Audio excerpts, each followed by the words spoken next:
রাসূল করিম সাল্লাল্লাহু তাআলা আলাইহি ওয়াসাল্লাম যখন যা করেছেন, বলেন,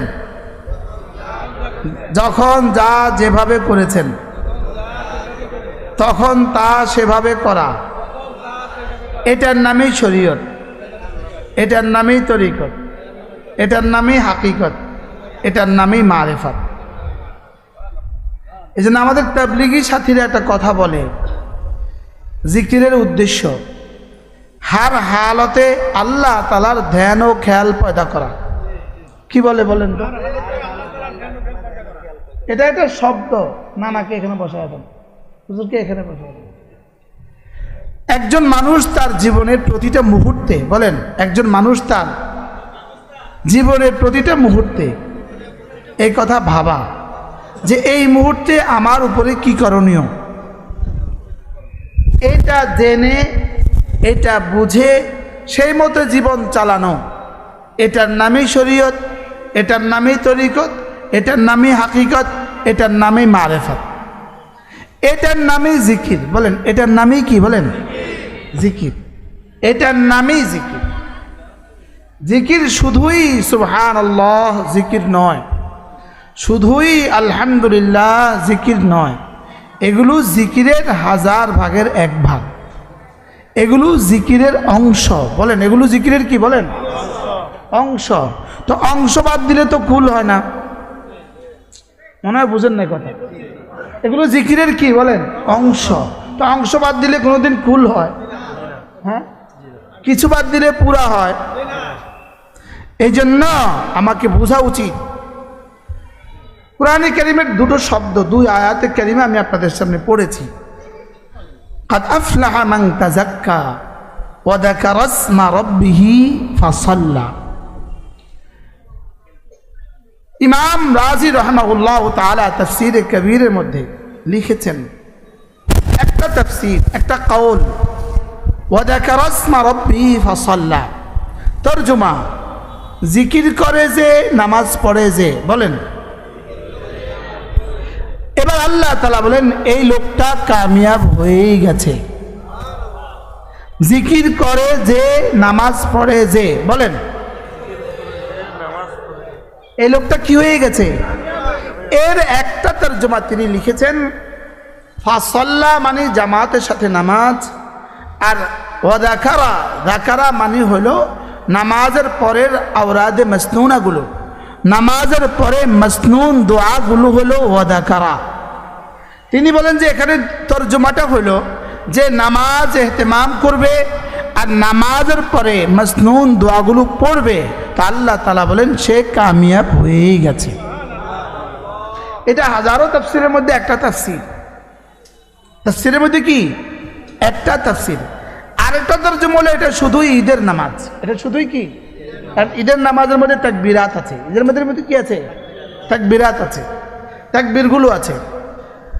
তাহলে যদি আমি ধরি আমার নামাজ, আমার নামাজ আর আমার নামাজের পরে তাসবিহাতগুলো, এটা যদি আমার জীবনে সুন্দর হয়, এই দুইটা যদি আমার জীবনে হয়ে যায়, বাকি দিনের বাকি সবগুলো সহজ হয়ে যাবে।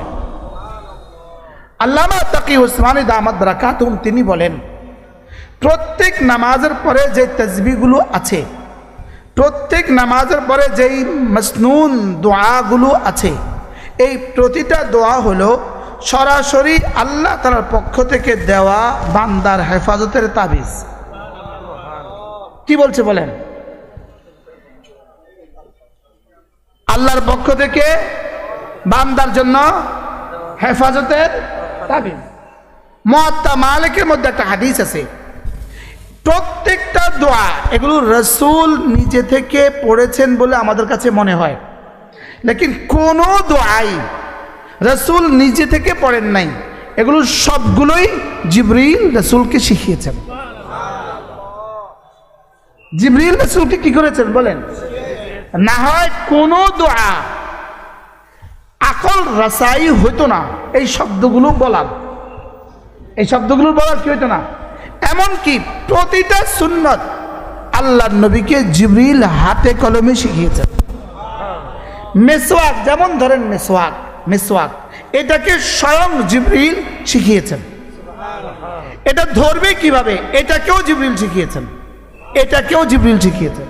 রাসূল বলেন এভাবে 3 আঙ্গুল উপরে দিবা, এটা এভাবে দিবা, এটা এভাবে দিবা, বলে এটা এভাবে, এটা জিবরিল শিখিয়েছেন। আপনি বলবেন যে এটা কি এমন কথা, এটা এমনি ধরলে কি, এমনি ধরলে কি, এটা এমন কি কথা?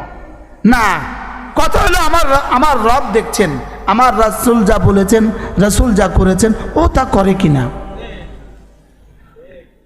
কি যেমন ধরেন টাকের উপরে পায়জামা পরলেও চলে, টাকুর নিচে পায়জামা পরলেও চলে, লেকিন রব দেখছেন না আমার হাবিব যা করছেন ও তা করছে কিনা। কি হয়?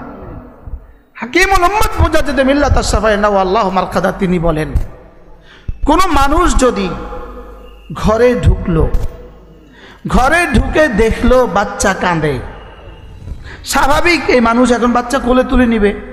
হাকিমুল উম্মত বলেন এই মুহূর্তে তুমি 1 সেকেন্ড থামো, থেমে তুমি মনে মনে এই কথা ভাবো যে এই মুহূর্তে আমার রাসূল হইলে বাচ্চা কোলে তুলে নিতেন। আর রাসূল বলেছেন মাল্লাম ইয়ারহাম সগীরানা। শুধু এই কথা, রাসূলের কাজ ও কথাকে মনে করো তো, তুমি বাচ্চাটাকে কোলে তুলে নাও, সঙ্গে সঙ্গে রব বলবেন ইউহিব্বুকুমুল্লাহ ওয়া ইয়াগফির লাকুম যুনুবাকুম, আমি তোমাকে মাফ করে দিব আর তোমাকে আমি ভালোবাসবো। নিজের বাচ্চা কোলে তুলে নিলে বলি, নিজের বাচ্চা কোলে তুলে নিলাম, আল্লাহ আমাকে মাফ করে দিত, বিষয়টা কি? যেটা আমার রাসূল করেছেন। বলেন এটাকে এক আজীব কিতাব আছে, ছোট্ট কিতাব, লিখছে কে? হযরত মাওলানা বড় মুফতি সাহেব রহমতুল্লাহ আলাই, মুফতি ফয়জুল্লাহ রাহমাহুল্লাহ। কি নাম কিতাবটা? এতটুকু এতটুকু এতটুকু। কিতাবটা আরবি ভাষায় লেখা, কিতাবটার নাম হলো আল ইস্তেহজার। এতটুকু কিতাব, এই 15-16 পৃষ্ঠার এক আরবি কিতাব। হযরত মুফতি ফয়জুল্লাহ রাহমাহুল্লাহ লিখছেন একজন মানুষের জীবনের উচিত তার জীবনের প্রতিটা কর্মের শুরুতে সে শুধুই এই শব্দটা ভাবে যে এখানে আল্লাহ তাআলার হুকুম কি, রাসূলের সুন্নাহ কি। কি বলছি বলেন? আল্লাহর হুকুম কি বলেন, রাসূলের সুন্নাহ কি। এই শব্দটা ভেবে সে যদি শুধু বাচ্চাকে কোলে তুলে নিল, এই বাচ্চার এই কথাটা ভেবে সে শুধুই ঘরে ঢুকার সময় ডান পা দিয়ে ঢুকলো, এই কথাটা ভেবে মসজিদ থেকে বের হওয়ার সময় বাম পা দিয়ে বের হলো, এই কথাটা ভেবে ডান পায়ে জুতা রাখলো, এই হালকা থেকে হালকা কাজগুলো মসজিদ বানানোর চেয়েও আল্লাহ তাআলার কাছে বেশি দামি হয়ে যাবে। কি বুঝলেন বলেন? বলেন কি বলছি? মসজিদ বানানোর চেয়ে আল্লাহর কাছে বেশি দামি হয়ে যাবে।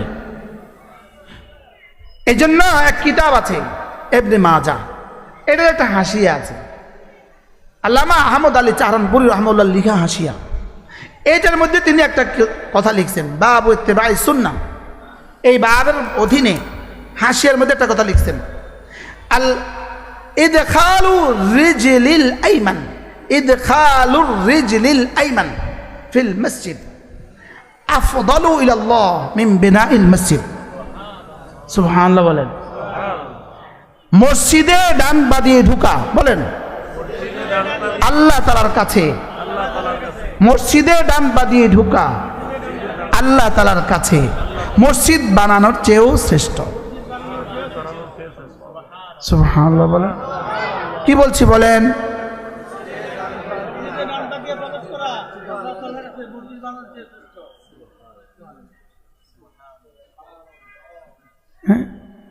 কি শ্রেষ্ঠ?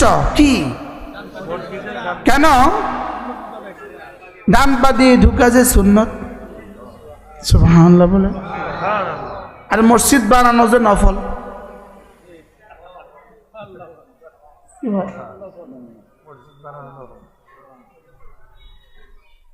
বাহরহাল আমার জীবনে প্রতিটা ক্ষেত্রে মুফতি আজম রাহমাহুল্লাহ তিনি বলেন, শুধু একটা শব্দ ভাবা যে আমার রাসূল করেছেন কিনা। সুবহানাল্লাহ বলেন, কি বলছি বলেন? এক শব্দ আজকে শিখেন, আমাদের নবীজি করেছেন কিনা বলেন। এই মাত্র মদিনা শরীফ আমি এক ছোট্ট একটা কিতাব পড়ছি, আমার এখন ঠিক মনে নাই। এক বুজুর্গ জীবনে তিনি আল্লাহর নবীর রওজায়ে আতহারের পাশে গিয়া তিনি ভাবছেন যে আমি এখানে একটা দোয়া করব, আজকে একটা অভিনব দোয়া করব। এমন একটা শব্দে তিনি দোয়া করবেন, দোয়াটার শব্দ ছিল এমন, দোয়াটার শব্দ যে আল্লাহ আমার হৃদয় থেকে নারীদের ভালোবাসা চিরতরে বের করে দাও। এই ছিল দোয়ার শব্দ। এখন তিনি এই দোয়া করবেন, রাসূলের রওজায়ে আতহারের সামনে দাঁড়াইয়া দোয়াটা করবেন।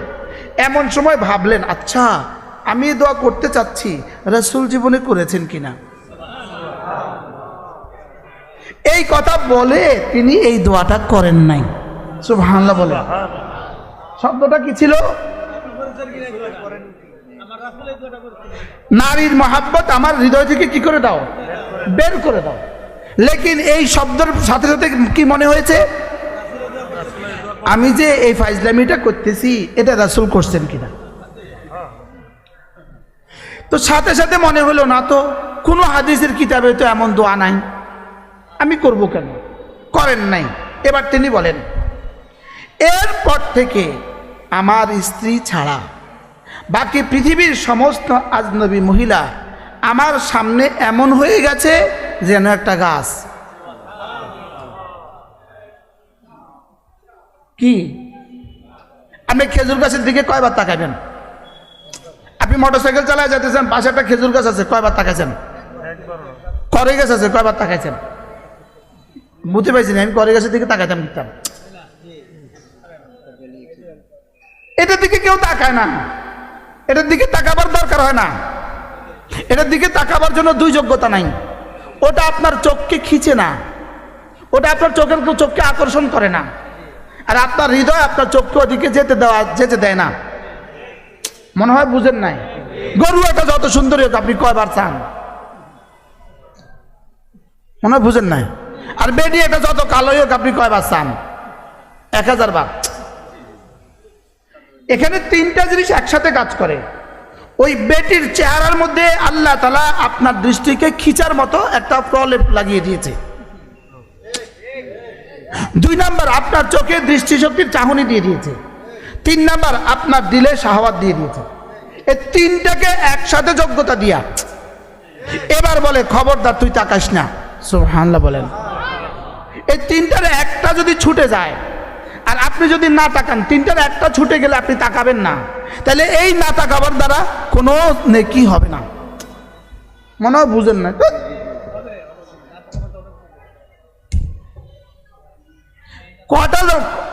কয়টা? 1 নাম্বার কি?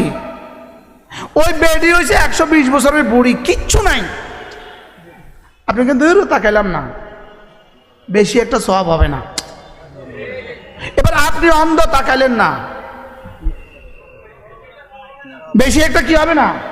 এবার আপনি পাগল, তাকাইলেন না, তো সওয়াব হবে কখন? তিনটা একসাথে পাওয়া গেলে কি কি?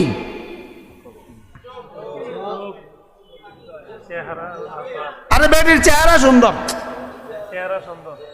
ওখানে আছে আকর্ষণ, এখানে আছে দৃষ্টিশক্তি, এখানে আছে শাহওয়াত। এবার তিনটার উপরে আপনি তাকওয়াকে গালেব করলেন, একবার না তাকাইলে 10,000 রাকাত নফলের চেয়ে ভারী নেকি রব দিয়ে দিবেন। কি হয়? এবার না তাকাবার সময় আপনি ইস্তেহজার করেন, রব বলেছে নিচু করতে, রাসূল বলেছেন নিচু করতে। সঙ্গে সঙ্গে আর সাজিয়ে মালিক বলবেন, আচ্ছা যাও, ইউহিব্বুকুমুল্লাহ, আমি তোকে ভালোবাসবো, ওয়া ইয়াগফির লাকুম যুনুবাকুম, গুনাহ মাফ করে দেব। কি ভাই, এটাকে বলে ইস্তেহজার। বলেন, আবার বলেন। অর্থাৎ আমি প্রতিটা ইবাদতের সময়, প্রতিটা মুহূর্তে, প্রতিটা মিনিটে আমি ভাববো এই মুহূর্তে আমার রাসূল কি করেছেন। বলেন কি বলছি বলেন। যেমন ধরেন আমরা 5 ওয়াক্ত নামাজের পরে সুবহানাল্লাহ 33 বার পড়ি, আলহামদুলিল্লাহ 33 বার পড়ি, আল্লাহু আকবার 34 বার পড়ি, এটা হাদিস পড়ি আমরা।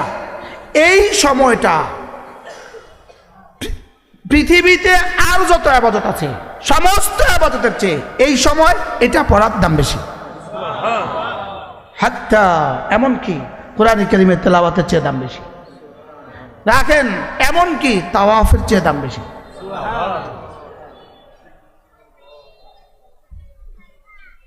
এমনকি বাইতুল্লাহর মুলতাজিমের দোয়ার চেয়ে দাম বেশি। আমি কি বুঝাইতে পারছি আপনাকে? কেন? রাসূল যখন যা বলেছেন, বলেন তখন তা এই নিয়তে করা আমার রাসূল করেছেন, এই মুহূর্তে আমার রাসূল করেছেন, এটাকে মনে নিয়ত করলেই ওই দিক থেকে এলান ইউহিব্বুকুমুল্লাহ ওয়া ইয়াগফির লাকুম যুনুবাকুম, আমি তোমাকে মাফ করে দিব আর আমি তোমাকে ভালোবাসবো। হযরত আব্দুল্লাহ ইবনে ওমর রাদিয়াল্লাহু তাআলা আনহু প্রতিদিন সকালে বিকেলে বাজারে যেতেন, শুধুই বাজারে যেতেন, কিছুই কিনতেন না, কিছুই বেচতেন না, কারোর সাথে খোশ গল্পও করতেন না, যেতেন চলে আসতেন। প্রতিদিন এক দস্তুর যায় আসে। তো সাহাবা একরাম জিজ্ঞেস করলেন, হযরত কিছু কিনেন না, কিছু বেচেন না, আপনি বাজারে যাচ্ছেন কেন প্রতিদিন? তো তিনি জবাবে বললেন, রাসূল বলেছেন সাল্লাল্লাহু তাআলা আলাইহি ওয়াসাল্লাম, কেউ যদি বাজারে গিয়ে একটা দোয়া পড়ে তো আল্লাহ তাআলা তাকে 10 লাখ নেকি দিবে। আমি এই দোয়াটা পড়ার জন্য যাচ্ছি। এবার রাসূল বলেন, কেউ যদি প্রতিদিন 20 বার সালাম দেয় সে শাহাদাতের মওত লাভ করবে। আমি এই আশা যাচ্ছি। আচ্ছা, কোথায় সালাম, কোথায় শাহাদাতের মওতের নেকি? বুঝে আসছে? মাশাআল্লাহ। আল্লাহ আপনাদের হায়াতের মধ্যে বরকত দান করে। এই মুরব্বীরা এনারা হলেন আমাদের কি পুঁজি, আমাদের ছায়া, এনারা আমাদের ছায়া। আল্লাহ রাসূল বলেন আফদালুন নাস, আল্লাহর কাছে ওই মানুষগুলো বড় দামি, আতওয়ালুহুম আমারা, যাদের হায়াত বেশি, ওয়া আহসানুহুম আমালা, যাদের আমল সুন্দর। বলেন কি বলছি বলেন। একজন মানুষ যদি সুস্থতার সাথে একদিন বেশি হায়াত পায়, এই মানুষটা 64টা সেজদা বেশি পেয়ে গেল। একটা সেজদা খায়রুম মিনাদ দুনিয়া ওয়া মা ফিহা, দুনিয়ার মধ্যে যা আছে তার চেয়েও দামি। সকলে বলেন আল্লাহ সুস্থতার সাথে আমাদের প্রত্যেককে ঈমান আমলের লম্বা হায়াত দান করে। দুনিয়ার একদিন, বলেন 1000 কোটি বছরের জান্নাতের চেয়ে শ্রেষ্ঠ। ইন্না লিল্লাহ কইতে বললেন না, ইন্না লিল্লাহ কর না, ইন্না বলে শুনছি কিটা শুনলাম। বলেন দুনিয়ার একদিন 100 কোটি বছরের জান্নাতের চেয়ে শ্রেষ্ঠ, 1 লক্ষ কোটি বছরের জান্নাতের চেয়ে শ্রেষ্ঠ। বলো দুনিয়ার একদিন, বলো 1 লক্ষ কোটি বছরের জান্নাতের চেয়ে শ্রেষ্ঠ।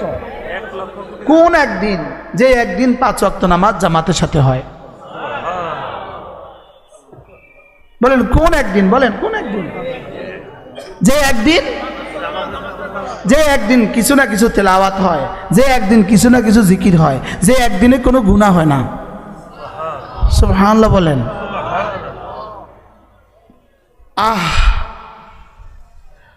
ফরজ নামাজের ইমামের ভিতরকার 1 সেকেন্ডের দাম, ফরজ নামাজের জামাতের 1 সেকেন্ডের দাম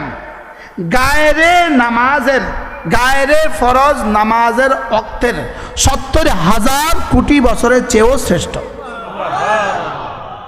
আরে আমি তো আমার সংখ্যা শেষ, এই জন্য আমি বলেছি। আমি এর চেয়ে ভারী শব্দ পারি না, এই জন্য আমি এটা বলেছি। লেকিন মূলত 1 ওয়াক্ত ফজরের নামাজ, জোর আসর মাগরিব এশা, 1 ওয়াক্ত নামাজের ফরজ ইমামের সাথে জামাতের সাথে ওই নামাজের একটা সেকেন্ডের দাম দুনিয়ার মধ্যে যা আছে তার চেয়েও কোটি কোটি গুণে শ্রেষ্ঠ। না কে বুঝাবে? এই একদিন যদি কারোর বাড়তি হায়াত হয় তার জীবন কেমন হবে? আমি কি বুঝাইতে পারছি আপনাকে? ওরা অন্যমনস্ক। এখানে কোটি কোটি বাণিজ্য চলতেছে, আমার শ্রোতারা অন্যমনস্ক। এর জন্য আমরা দায়ী, আমার দিল দায়ী, এই জন্য আমার অন্ধকার দায়ী, আমার রাতের অন্ধকার দায়ী। এই কথাগুলো শোনার পরেও যে কিছু শ্রোতা অন্যমনস্ক, এই জন্য কি দায়ী বলেন? আমার সির দায়ী, এটাও বুঝাইতে পারিনি। হইতে পারে এই মজলিসের এক সেকেন্ডের দাম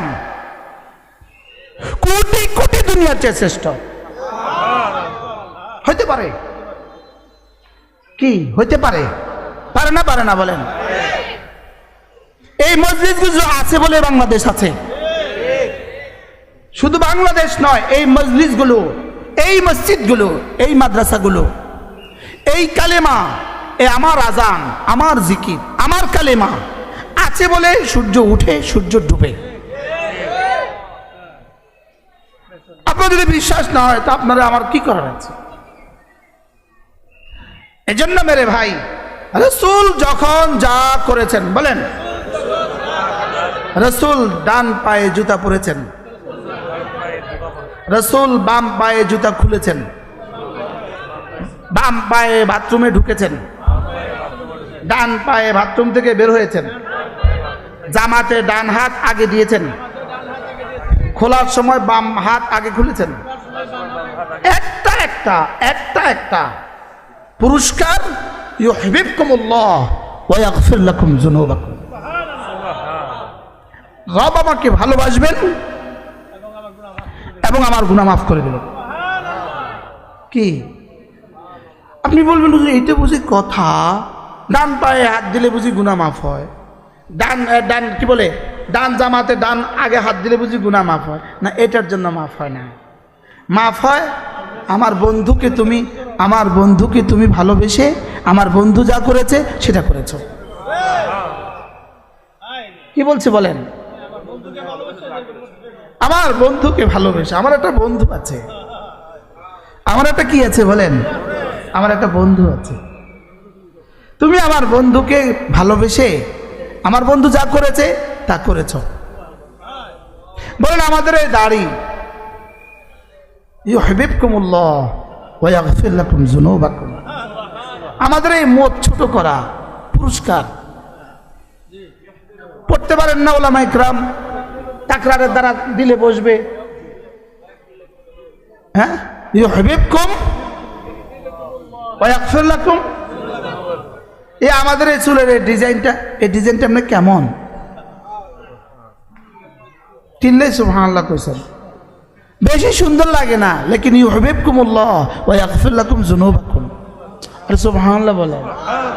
আমার এটা আপনার কাছে বেশি সুন্দর লাগে না, লেকিন ইউহিব্বুকুমুল্লাহ ওয়া ইয়াগফির লাকুম যুনুবাকুম। সুবহানাল্লাহ বলেন। আমার টাকের উপরে পায়জামা আপনার কাছে ভালো লাগে না, লেকিন ইউহিব্বুকুমুল্লাহ ওয়া ইয়াগফির লাকুম যুনুবাকুম। কথা দূরে চলে গেছে না? হ্যাঁ, আমাদের ওয়াজের এই আওয়াজ হবে কেন? আমাদের ওয়াজের বডি এমন করবে কেন? এই হাতে নাচবে কেন? শরীরে নাচবে কেন? গলায় এত আওয়াজ দিবে কেন? এগুলো সুন্নত মতো নয়। আমি কি আপনাদেরকে বুঝাতে পারছি? এগুলো কি নয় বলেন? এগুলো সুন্নত মতো নয়। আশ্চর্য কথা না? রাসূল কথা কেমনে বলতেন? রাসূল হাত যখন ইশারা দিতেন কখনো এভাবে ইশারা দিতেন না, এভাবে দিতেন। সুবহানাল্লাহ। কি ভাই, আমাদের প্রিয় ওস্তাদ দারুল উলুম দেওবন্দের শেখুল হাদিস ও মুফতি হযরত মাওলানা সাঈদ পালনপুরী রাহিমাহুল্লাহ তাআলা, আল্লাহ তার কবরকে জান্নাতের টুকরো বানিয়ে দেন। হযরতের উপরে একটা বড় লেখা আছে, এত বড় কিতাব, ওখানে আমার একটা লেখা আছে, আমার চোখে দেখা পৃথিবীর শ্রেষ্ঠ শিক্ষক। আল্লাহ হুজুরের কবরকে জান্নাতের টুকরো বানিয়ে দেন। আহ, হুজুর বলতেন আতর দেওয়ার সময় মানুষ এই পাশটা পেতে দেয়। হুজুর বলতেন এটা অসুন্দর, এটা সুন্দর, এটা পেতে দিও। আশ্চর্য কথা না? হুজুর বলতেন বাকি এদিকে দিও না, কারণ একটু পরে ভাত খেতে আবার এটা চলে যাবে, এদিকে দাও যেন। আশ্চর্য কথা না?